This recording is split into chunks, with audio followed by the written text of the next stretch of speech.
Now you're listening to Fantastic Formosa with Jon Abrams in Taipei.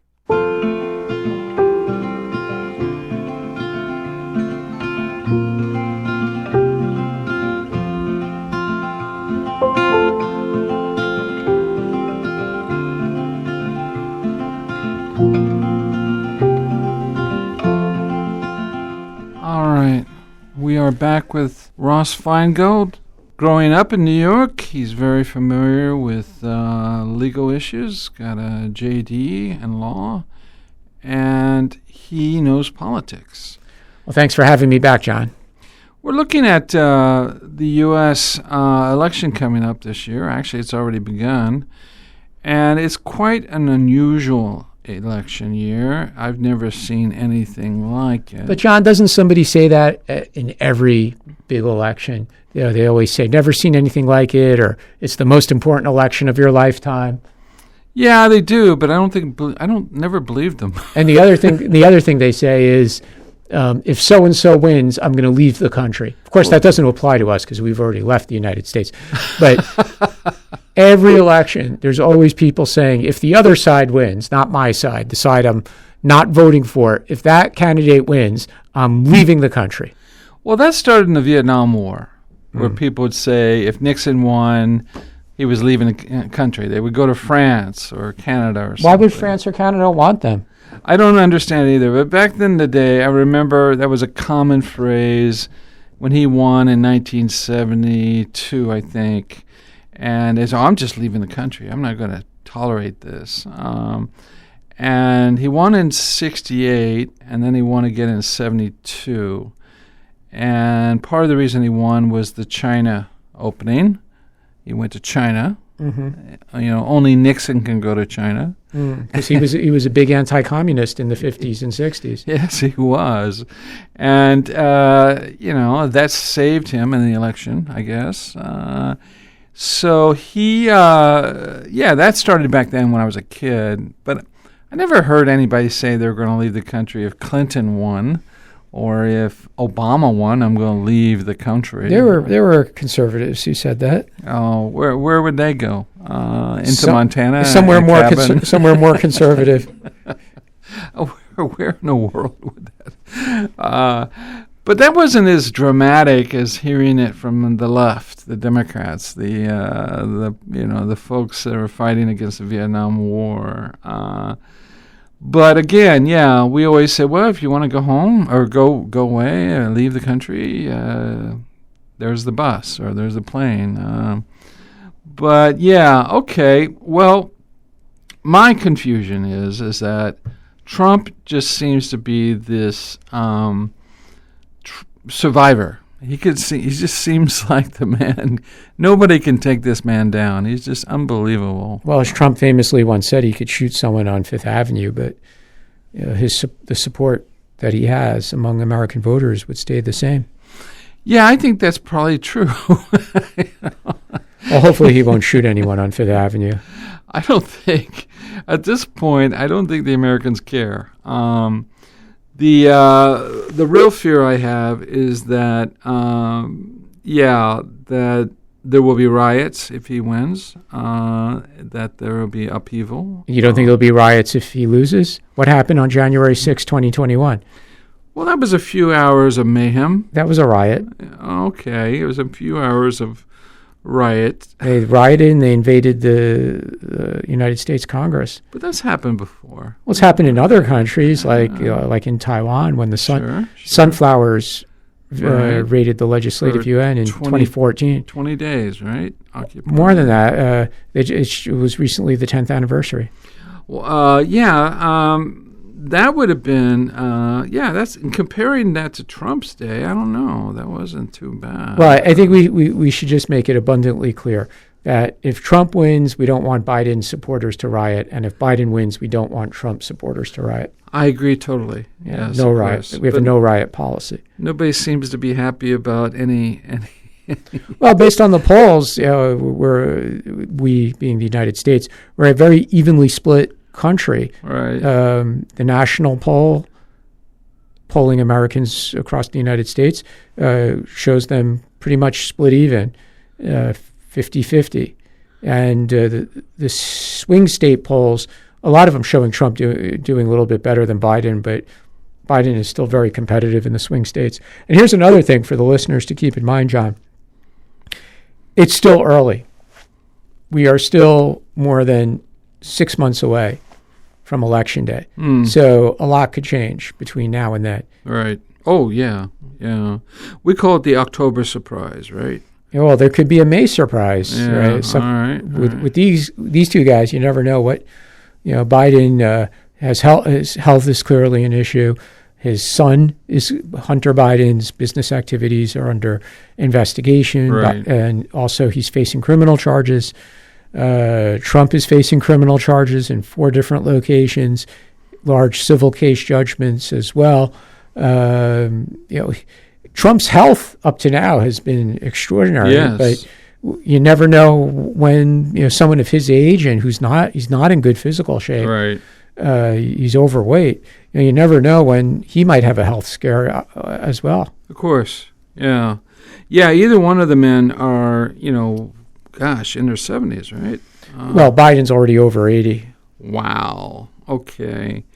We always talk about the red button, the red phone in the White House that launches nuclear weapons. And Would you want one of these guys yeah. to be able to make that decision? Yeah.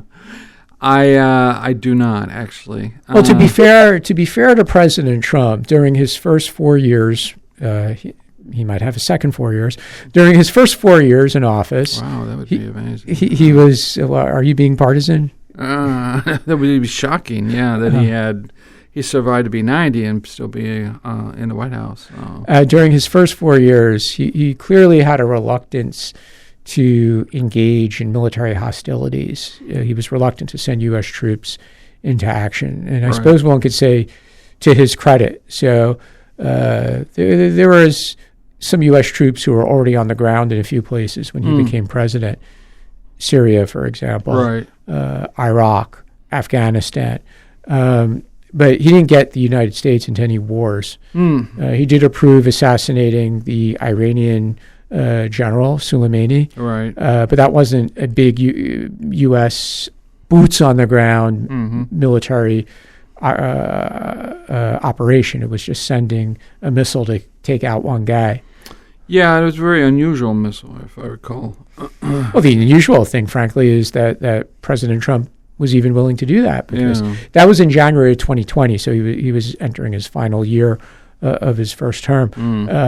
But in the preceding 3 years, President Trump had been very reluctant to use American military force. Yeah, that is something, and he actually began doing things that he said he would do during the election, right? The promises, like building a wall, I suppose. Well, he helped under his presidency, sections of existing wall were renovated. Okay. But new wall, the amount of new wall was very limited. Okay. And Mexico didn't pay for any of it, as Trump had promised. Right. I don't know if you're aware of the Mexican president making comments this week. Well, the Mexican president has proven that he is his own man. Right. He does not take direction from the United States. Right. And he's going to speak his mind. His term is almost up. Oh. They're having an election this year in Mexico. So he feels even less need to be diplomatic in discussing Mexico's relationship with the United States. But hey, Mexico's a sovereign country. Yes. And the president of Mexico should look after Mexicans' best interest and not America's. He made some statements regarding demands, basically, right? That he wanted X billion dollars every year. He wanted this. He wanted that. These weren't even requests. These were demands. Well, if the U.S. is going to change its immigration policies and force asylum seekers to remain in Mexico, it's not a surprise that Mexico wants some money to pay for these people who will be staying in Mexico for potentially years until their asylum hearing in the United States comes up. Yeah, okay.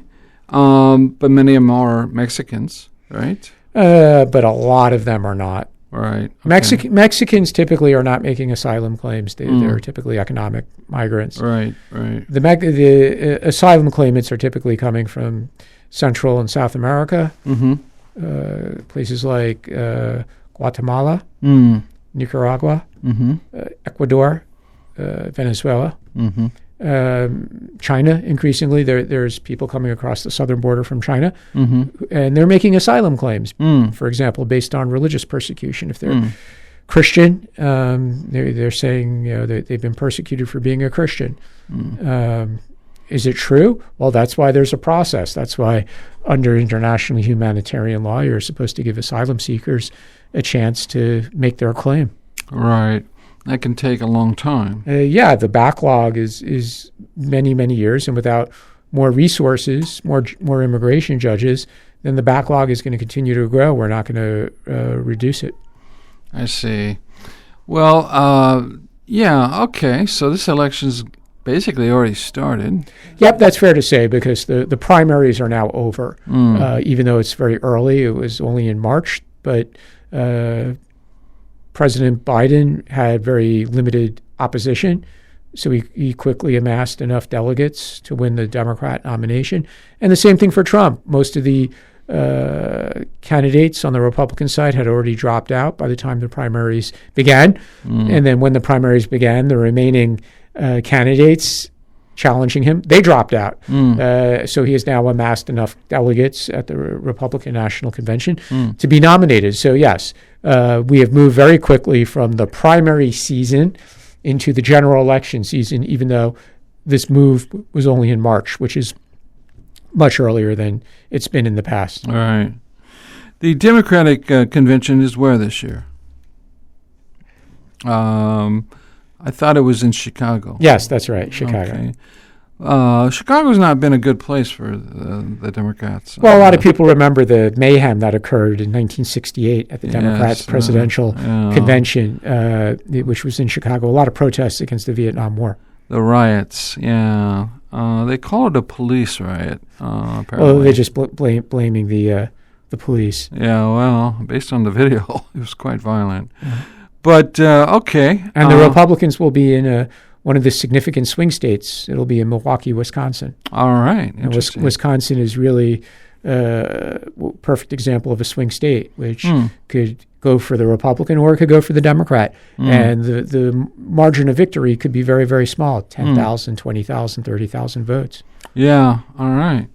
So there are complaints amongst the Trump administration and or former Trump administrators and particularly Republican Party members that say that that the COVID issue was taken advantage of by the Democrats with mail-in ballots that could not be certified but still counted. Well, there is no evidence of any wrongdoing. There is no evidence that fake ballots, completely fake, made-up voters were incorporated into the vote counting anywhere in the United States. A lot of Republican anger when it comes to mail-in ballots is that a lot of states, either by law, existing law, or just unilateral decision-making by elections officials, they decided they would mail ballots to eligible voters. And some Republicans felt there was no legal basis to mail for government agencies to unilaterally decide they were going to mail ballots to voters. So that's really what the Republican discontent, anger is about. But when it comes to making claims that faked ballots were inserted into the ballot boxes, there's no proof. The Trump campaign never proved that this occurred anywhere in the United States. But it's a popular belief amongst conservatives that the COVID virus, people stayed home and they got these ballots in the mail. And they mailed them back in. But again, there's no proof that more ballots were returned and counted than actual voters. So this is not difficult to understand. You don't like the idea of mail-in ballots? Okay, that's simple enough. Have you proved that fake ballots were mailed in? No, you haven't proved it. So that's simple enough as well. So both sides are claiming things that we can't prove, right? Biden, what were the Democrats claiming that you can't well, prove? the Biden group seems to imply that if Trump gets elected, it'll be a new dictatorship. It'll be, we will suffer under a new, I hate to call it, but some sort of dictatorship. Well, President Trump did say that if he's reelected, he'd like to be dictator at least for one day. His first day in office. Well, it sounds like revenge on the first day. Well, a lot of Trump's rhetoric is built around getting revenge on his political enemies. And he'll say, and his supporters say, that the Biden administration did that to Trump. I hope whoever wins the election will do what's best for the United States and what's not best for their ego. Right, I agree. That's what scares me. When you see news reports that seem to be not directed to the safety and security of the United States, but instead feeding some sort of meme, some sort of manic paranoia. You think the internet has something to do with this? Well, Trump is, I wouldn't call him a big user of the internet. No. He's a big user of social media, but do I think he flips through the messages or texts or posts on his phone? No, he probably dictates to one of his assistants what he wants to say, and one of the assistants posts it, sends it out. And even when Trump was in private industry running his real estate business, he was known for not using email himself because he was afraid of leaving a record. So I don't think Trump is personally very tech savvy. Interesting. What I was referring to, though, is the social media is creating more division in the United States. Yeah, I think that's fair to say. Mm-hmm. Except TikTok. TikTok seems to be a great unifier because there's 170 million people in the United States who use TikTok, and they don't want it to be removed or blocked. Didn't the Biden administration or the Congress just pass something where they the House of Representatives has passed a law that would require within 6 months that TikTok ownership sell TikTok.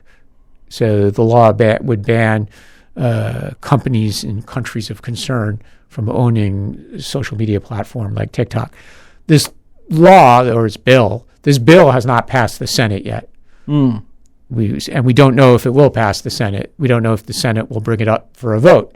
But President Biden has said if this bill, which has already passed the House, also passes the Senate, he will sign it into law. And then China will take revenge. And China will lose TikTok, or at least, or have to sell it, I suppose. Well, I think TikTok will go to court and challenge the constitutionality of the law.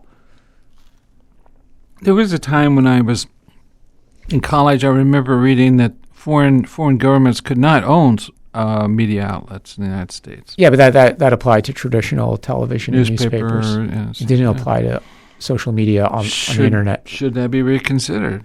Well, TikTok would say we're not government owned, right? In fact, over 50% of TikTok's shareholders are American institutional investors, right? So the company, when it was starting out, received funding from some very large American private equity funds. So the majority of TikTok shares are owned by Americans. But who controls the algorithms, the data that's being downloaded? The company. And that's in China, right? And it's in China. So they're gathering information on everybody. Well, that's what congressmen who are concerned about TikTok say.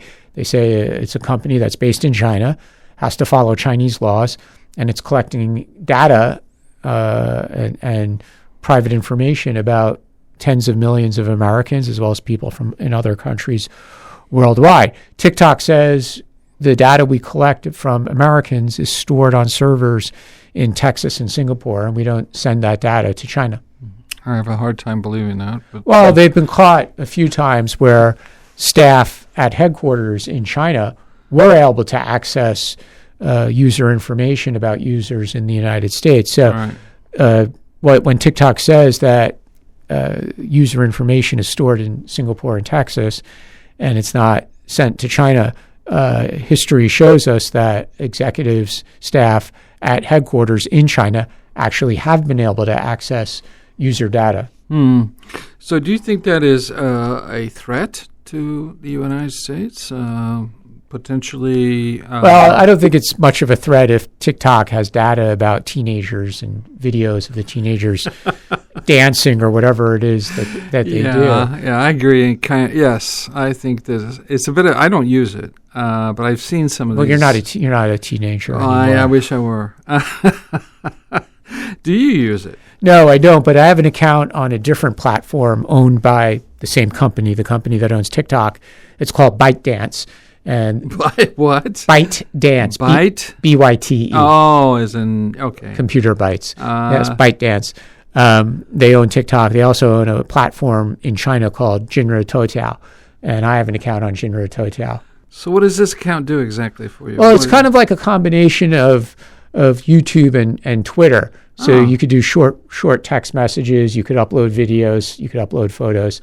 This is international outlet? Well, it's China focused. It's all in Chinese. Right. I thought China would block you. Well, they don't block. You mean me personally or people outside China? Me personally? Why would they block me personally? Well, you're a lawyer and, Well, so far I haven't been blocked. Okay. But, and it would be a disappointment to my... I guess we shouldn't have said that. It would be a disappointment to my 120,000 followers if I was blocked. So you have 120,000 followers. Yeah, but in China that's not a lot. How much money do you get from that?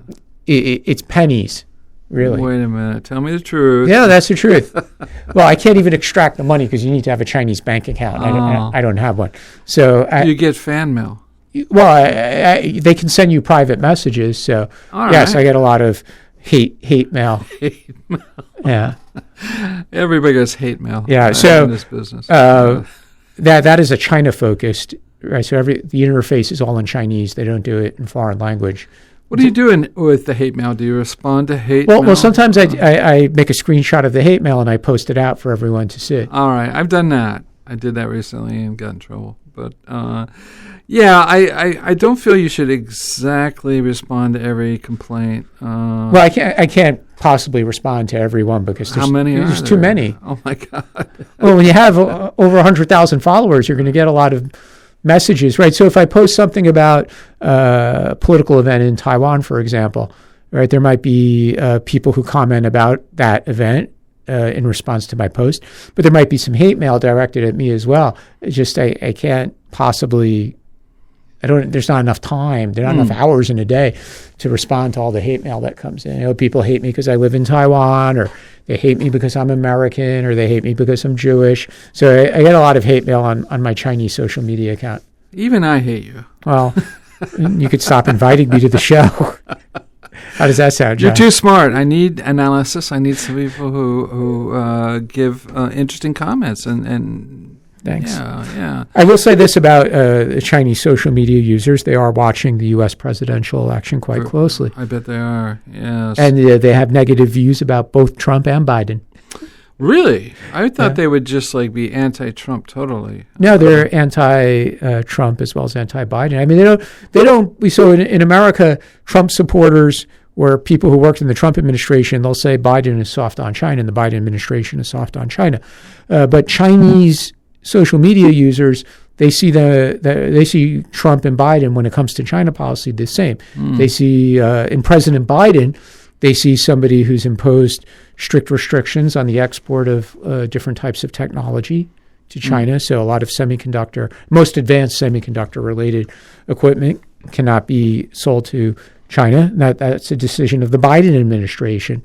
They see things like AUKUS, the nuclear submarine agreement with Australia and Great Britain. They see this as a military alliance that is directed at China. They see the U.S. trying to build alliances such as the Indo-Pacific Economic Framework with countries in Asia that excludes China. They see that as targeting China. They see the so-called friendshoring, spending a lot of subsidies through the CHIPS Act to bring semiconductor manufacturing to the United States. Again, in China, they see that as directed at China, and they see it as just a series of actions by the Biden administration directed at China. So no matter what the Trump fans say, people in China see Biden being just as anti-China as Trump. Okay, that's That's interesting. I had no idea. In America, you would think, based on the media reports, that China hates Trump and they like Biden. Well, those are just biased media reports. Yeah, bias. Yeah, I agree. Bias is a good word to know. It means to have like a prejudgment that you use to slant a view. So, for example, I'm biased against seafood. I don't like seafood, so I say bad things about it. Yeah, and I moved to Taiwan because, why? They have lots of seafood. I don't know why. I thought you were going to say you moved to Taiwan because you're biased against China. No, I moved to Taiwan because I don't know why I moved here. Taiwan's a great country. Come on. It is, people are friendly and well-educated. But when it comes to the U.S. presidential election, they have a bias here too. Do they? Yeah, I think. Tell me what they are. They prefer Trump comes back because he's pro-Taiwan. Well, not Trump personally, but the officials, his men in his administration. Yeah, mostly pro-Taiwan. People like Randy Shriver and. We don't have to name names. Oh, sorry. Oh, okay. Yes, I Mike would say Pompeo. These guys are very pro-Taiwan. Very pro-Taiwan, and that would be great to have those guys back. Dan Blumenthal, maybe. Anyone who's pro-Taiwan is certainly in my friendship circles. But of course, Taiwan's a small island, really, and 24 million people, and it makes it very cozy. People are friendly, and, it's a beautiful country. The mountains. Well, if President Trump was reelected, he's welcome to come here to visit. Wow, that would be shocking. Well, there'd probably be a war. Yeah, well, I don't know of a war, but definitely upsetting. You think there were, no. And Pelosi came, and she wasn't the president. She was the outgoing Speaker of the House. But that's the third most powerful person, right? Well, the Speaker's often called that. Yes. So if the president and vice president were killed by accident, simultaneously, right? She would be. They would. That office. The Speaker would become president, right? But a lot of people forget that it would require the president and the vice president to both be simultaneously killed. Right. Well, that could happen in a terrorist attack. It's possible. Unlikely, but it's possible. I know they don't fly in the same airplane. Yeah. They don't go the same trips together. But right? they do appear at joint events sometimes. Right. But if something were to happen to the president, such as a health issue, even pass away, then the vice president would become president, and Congress would get to select a new vice president. So the Congress does, not the president. Not the voters. I thought Nixon chose. Well, he didn't die, of course. He chose Rockefeller. He chose Rockefeller, and then Rockefeller resigned, right? Yeah. Ford became president after Nixon resigned. Yeah. When did Rockefeller serve? Maybe Carter? No, Rockefeller was a Republican. Yeah, I'm not sure when he served. Maybe when Ford became president. Maybe. I think that's probably true. Yeah. Okay. I was just a kid back then, so, well, not a kid. I had a paper route, so I was working. Interesting. So the Taiwanese are pro-Trump. Very pro-Trump. Okay. Because his administration was so nice to Taiwan the first time. Sure. I would expect that in a second Trump administration. So what happens if we get Biden or somebody? Well, as I said earlier, a Biden administration arguably has taken a lot of steps to be tougher on China, even though Trump fans might dispute that. And Biden administration has taken some pro-Taiwan steps as well.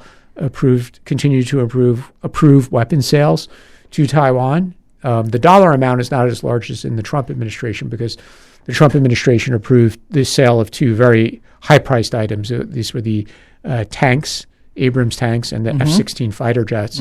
So even if you had a small number of tanks or a small number of aircraft, it would still be very expensive. Actually, it was a large number of tanks and a large number of aircraft, so the ticket price is extremely expensive. But Biden has continued to approve weapon sales. Biden has signed a number of agreements with Taiwan, perhaps most notably the 21st Century Initiative on Taiwan, U.S.-Taiwan trade. There have been other agreements in different spheres as well. So I think the Biden administration's been fairly friendly to Taiwan. Interesting. Okay. Well, they certainly sent a lot of delegations over here. Yeah, but they haven't sent a cabinet secretary, which the Trump administration did do in its final year. The Secretary of Health and Human Services, Alex Azar, he came to Taiwan in July or early August of 2020. Now, that is something the Biden administration has not done. Right. A cabinet position would be very impressive. Well, I think Biden administration, when it comes to Taiwan, they have their own self-imposed restrictions, and one of those restrictions clearly has been that they're not going to let a cabinet secretary come to Taiwan. Okay, all right. I don't expect that to change. All right. So this election coming up, it's getting bizarre, strange. Well, of course. I mean, the fact that Trump is facing criminal charges in 4 different places. State law charges in Georgia and New York, federal law charges in Washington, D.C. and Florida. We've never had that before. We've never had a former president who's facing criminal charges while he's running for president. We've never had any presidential candidate who's running for president face criminal charges while they're running for president. So this is completely new territory for American election season. And another thing to keep in mind or to watch out for, because the 2 candidates have been confirmed so early, is are they going to select their vice presidential candidate early? As of now, it looks like Biden will keep Kamala Harris. There's going to be no change there. Oh, Lord. But you seem to be biased against Kamala Harris. She seems to be an angry woman who fires her staff every 6 months. Well, she's had a lot of staff turnover. She was known for that when she was in the Senate as well. But when it comes to the things that Biden wants in a vice president, does she take orders when given orders? Is she loyal? I think on those things, Biden is pretty happy with her. She's also a good fundraiser, which certainly helps this year during the election campaign season. So really unlikely that Biden is going to change Kamala Harris. And then on the Republican side, is Trump going to announce early who his running mate is, or is he going to wait until the Republican convention in the summer? Who might be the vice president? Yeah, of course. Well, the most speculation is on the current governor of one of the Dakotas, North Dakota. Which one? Kristi Noem. Do you like her? If I was one of her voters, I'd probably like her. Okay. She's very conservative, but she's in a conservative state, and she's very popular. Is she smart? Well, she's smart enough to get elected. Right. Sorry, South Dakota, not North Dakota. I apologize. We had that shocking experience with Alaska and Sarah Palin, who didn't seem to know anything. She didn't know about World War II history. She didn't know about the Fed, the Federal Reserve. She thought the Fed meant federal government. She did seem unprepared for being a vice president or even the president. Well, she seemed unprepared for life. Well, she was elected governor. Well, Alaska, I mean, she said she could see Russia from her window. See Russia from her window. Which was not true. She was exaggerating. All right. And she did come around, at first I thought she had a personality. She was a bear hunter.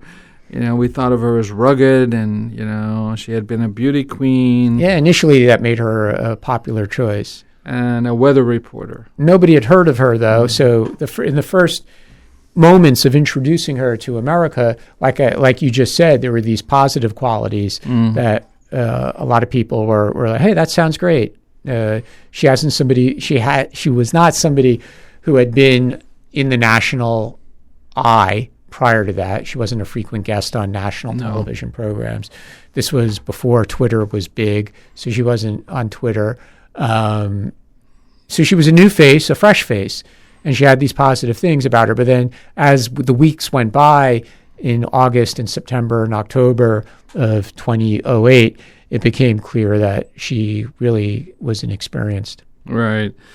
They discovered her husband had been a member of an organization that wanted Alaska to break off from break off its statehood and become an independent country. Well, people in Alaska are have a right to support whatever political views they want. That's but it didn't guaranteed help her. under our Constitution. It did not help her, I don't. Well, he apparently they claimed that he only showed up for a few meetings. Maybe he went there for the food and the drinks. Obviously, beer. But yeah, I don't think that was the main reason why people came to be very concerned about Sarah Palin.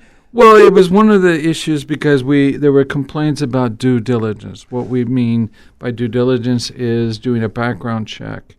And they had selected her so quickly that they hadn't done a proper background check on her. Well, Trump should take that lesson and make sure he does a proper background check on whoever he selects to be his running mate. He certainly has a lot of time. Again, he doesn't really have to announce this until the Republican National Convention in the summer. So he could wait. He's got 4 months to decide this. But given that he already is the candidate, it might be helpful if he would announce it earlier. Plus, if you announce it earlier, this person, whoever it might be, they could also help with the fundraising right away. Sure. They could crisscross the country fundraising and say, I am the vice presidential running mate of Donald Trump. And one person his running mate will not be is his former vice president, Mike Pence, because they've now had a falling out. Right. Because he supported the judgment of Congress. And made Biden the president. Right. And Mike Pence, when he did that, was just simply following the law and following the Constitution. But Donald Trump has held this against Mike Pence ever since then. So, and Pence recently came out and said that he doesn't want Trump to be the next president. Really? Okay. He's from my home state, Indiana. So, actually not well liked even amongst the farmers there. But I thought he was a popular governor. Depends. It depends. He's an interesting character, but very conservative. Yes, that's fine to the folks in Indiana. But he had a Harley Davidson. He rode around, and he seemed like the everyday guy. Anything wrong with that? No, nothing wrong. But I think it was mostly his he increased taxes and certainly increased property taxes. Oh, well, you got to pay the bills. Well, in the farming communities, that's a lot of land to pay for. When you're state government, you got to pay the bills. Yeah. It would have been nicer had he had some background in farming to realize what he had done. Well, he had an important background in being a radio show host. Like me. Like you, John, yeah. All right. I give up. What we say is cliche. Or not cliche, but what's the fencing phrase? Not checkmate, but... touche. Touche, sorry. Touche, which means point. In fencing, sword fighting. Touche. Okay. Well, it just means that you're eligible to run for vice president. Okay. Of Taiwan? No, of the United States. That's an interesting question. Could a foreigner run for president here? Or? Can a foreigner? No. Yeah. Can he get citizenship and run? I guess technically yes. I don't think Taiwan's constitution has the natural born requirement. You had to be born here, yeah. Like the U.S. does. Maybe I should give up my U.S. passport, get a Taiwan citizenship, and run for president. Or you could serve in the military. Oh, I'm too old for the military. Well, you don't look a day over 50. Oh, yeah. Well, maybe we should stop there. Yes, let's stop there, please. And I'm not running for president of Taiwan, sorry. I just make it a joke. So I expect to be very well entertained this year with the U.S. presidency, presidential elections. I'm sure there's some congressional elections as well. Yeah, 1/3 of the Senate and the entire House of Representatives will be up for re-election. So everyone's going to be fighting for their seat. Yeah, this is a very political year, not just in the United States, but worldwide, with a lot of unusual number of elections just happen to be occurring simultaneously. Really? We've already seen the election in Russia. We mentioned earlier there's going to be an election in Mexico. There's going to be an election in India. Taiwan had an election. The United States is having an election. So lots of places around the world having elections this year, except China. Oh, Why? I don't understand that. Yeah, just unusual. So this is going to be crazy this year. Well, I hope you have me back to talk about the craziness. I want you to come back. Yeah. I think our audience really loves you. Oh, that's nice of the audience to say. All the fan mail just says more Ross, more Ross. Oh, terrific. Do you think that foreign powers will take advantage of this election year because it's distracting to launch campaigns against different countries, military campaigns, and not necessarily China, but in the world in general? For certain, bad actors are going to look to interfere in the U.S. election. It benefits certain countries when the United States is experiencing disunity, political disunity, extreme partisanship. If there's extreme partisanship in the United States, then that's for the benefit of other countries like North Korea or Russia or China. Mm-hmm. If they will plan on military adventures, hopefully the United States will be unified in its response. So if there is a military action that requires the United States to respond, what would be the ideal situation would be President Biden explains why he had to utilize American military force, and Donald Trump would without conditions, unconditionally would say, I support the decision of President Biden. Clever. That's probably not going to happen, though. Right, I don't think so. Because of this extreme partisanship that we have. I think the North Koreans announced that they were going to do something this year. Well, hopefully they're not going to invade South Korea. They don't have the capability, I don't believe, but they love to tease Japan with missiles. Yeah. I suspect North Korea to be a problem, maybe some more Middle East problems. Maybe Russia will do more, and Ukraine. So you're going to end the show today with this pessimism, John? I do that. That's my that's my signature. How about a happy ending? You want a happy ending? Well, give me a happy ending. It was great being here, and I look forward to coming back. Well, I hope you come back. And it's hard to find good quality people to talk to. I mean, in terms of lawyer, risk analysis. Now, risk analysis is financial, right? Not necessarily. I mean, you could have, for example, travel risk. You could have facilities risk. You know, who's entering your facility and how to better control access to an office building or a manufacturing facility. You could have people risk. Right, we were talking about due diligence on Sarah Palin earlier in the show. Right. So, do you do background checks on your new hires? You know, are you periodically monitoring the employee behavior, which employers are entitled to do in most places around the world? So, people risk is another type of risk. You think the industry that you work for, whatever it might be, is becoming too interested in your personal life in America? Employers do monitor the social media accounts of employees. Right. And if an employee is going to make something public, well, then they can't feel bad or angry if their employer sees it. Right. So the safest thing to do is don't have social media accounts. Sort of shuts you down, doesn't But it? if you do have social media accounts, be very prudent about the kinds of things you post on it. Yeah. My Facebook only has my family and close friends from high school on it, and that's how I keep it. Keep it limited. Extremely restricted. You can't get on it. You have to ask permission. Family only. Old friends from high school. That's it.